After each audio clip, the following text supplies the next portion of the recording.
What's up, guys? I know it has been a really long time since we've done a video, but one of my 2024 resolutions, I want to get back in there.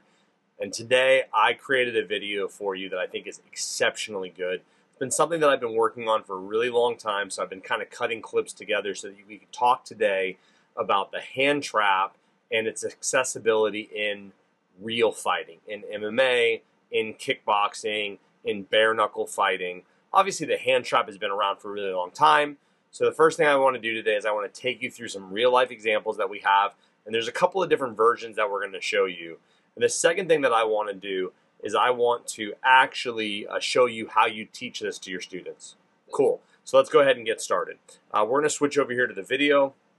All right, guys. I have a very famous Jorge Masvidal versus Usman, and it's going to be a little fast, but this is an example of Usman using his lead hand to pull Jorge's rear hand down. Again, another angle, follows up with a cross. Absolutely beautiful. Now I have from Brave FC. I don't know the name of these guys, but this is a great example. Same lead hand, pulls down the rear, very quick, throws the cross to finish the fight. All right, now I have Kindu Irving, and he's fighting out of Fairtex. He's going to show the lead to lead. I got this from his Instagram, or from the Fairtex Instagram. Very good example of using the jab to pull the lead. Now this one's going to look a little weird because they are both fighting out of southpaw, but it is the exact same lead to lead, pulls down, throws an overhand. Here it's mismatch leads. I don't know the name of these two young ladies, but again, pulls the lead hand down, even though they're mismatched, and she throws the cross. Beautiful. Now I have the very famous Paige Van Zandt fighting out of bare-knuckle fighting championship, and she's going to do the opposite. She's going to use her rear hand to pull her opponent's lead hand and follows with two straight lines. I'm going to be joined today by my good friend Andrew Winter, and we're going to kind of look at the precursor to learning this technique, and then ultimately a couple different variations of the technique like we talked about earlier.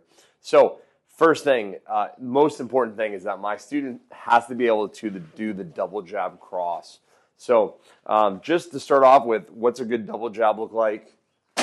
Yeah, there. Kind of move around. Whenever he sees that, he knows he's going into his double jab.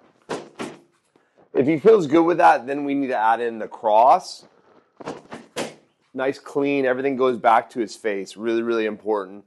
Again, everything's returning to his face. It looks nice and clean. So my student has the double jab cross down pretty good.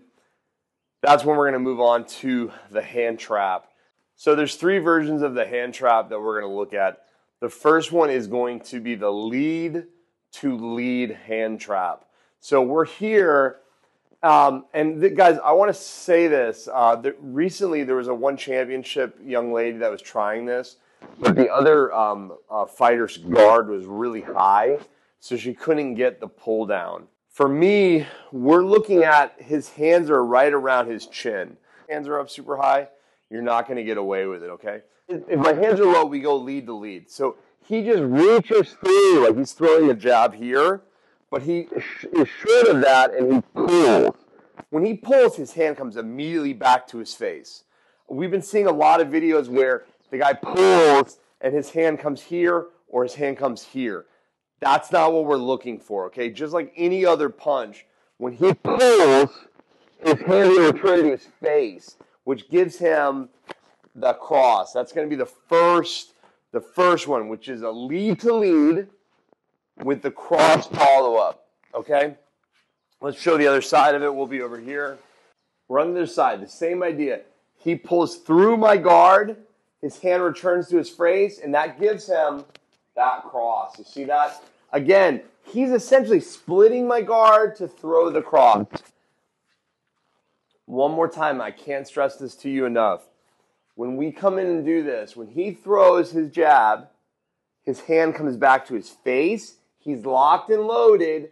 His cross comes in, and then his cross is going to return to his face. Really important.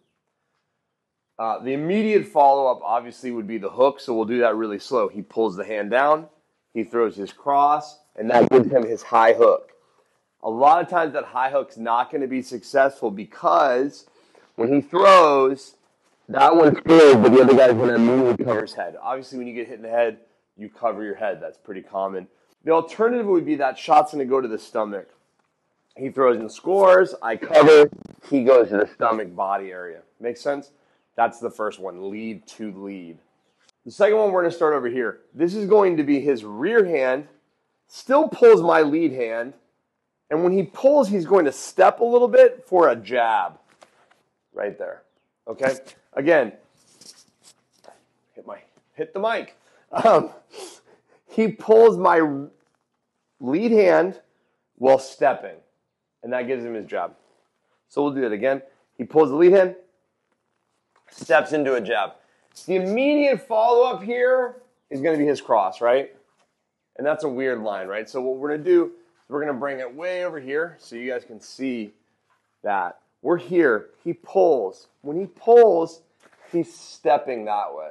Guys, we're struggling with whatever the best way to show this to you is, but when we're here, okay, he's here. His rear hand pulls down my lead hand, and he steps off to throw the jab.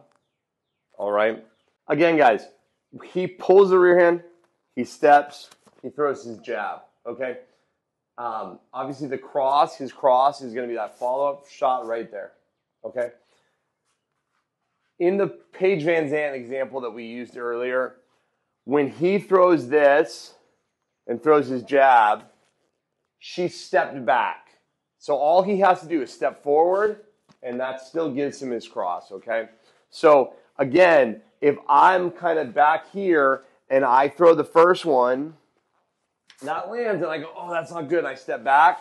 He's just going to follow. He's just following forward. He's just walking forward with his punches, which is very super common if you're a striker. You should be able to walk forward with punches, right?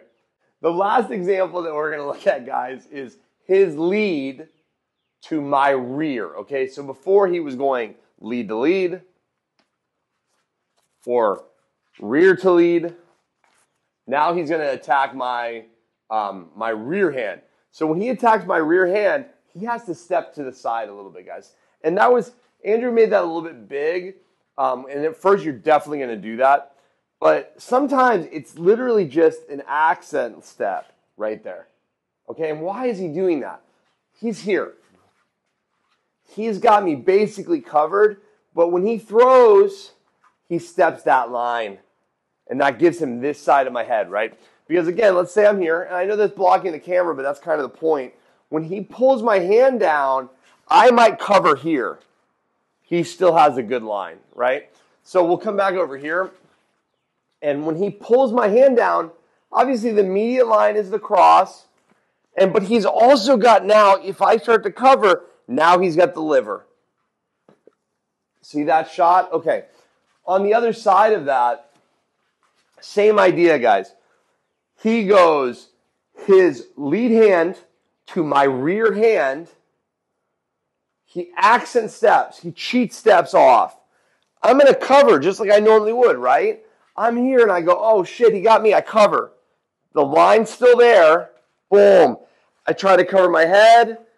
Liver shot's easily open now, okay? Again, the liver is on the right side of the human body, guys. I keep seeing people throw liver shots and videos to the left side of the body. It doesn't make a lot of sense. It's here for everybody. It doesn't matter if you're left-handed, right-handed. All right, so just a quick rundown, guys. He has 3 versions. He goes lead to lead is one. Throws out the cross. Beautiful. Second one, he goes rear to lead. Still throws the jab cross. Boom. Okay. And the last one is his lead to my rear, negates the jab, throws the cross, right? And then he's got the follow-up, which is the body shot. All right, guys, thanks so much. I hope that you enjoyed that. Andrew, come on in here. Thanks to my good friend Andrew Winter for coming in to the Combat Theory gym today and giving me a little rundown. Appreciate you guys.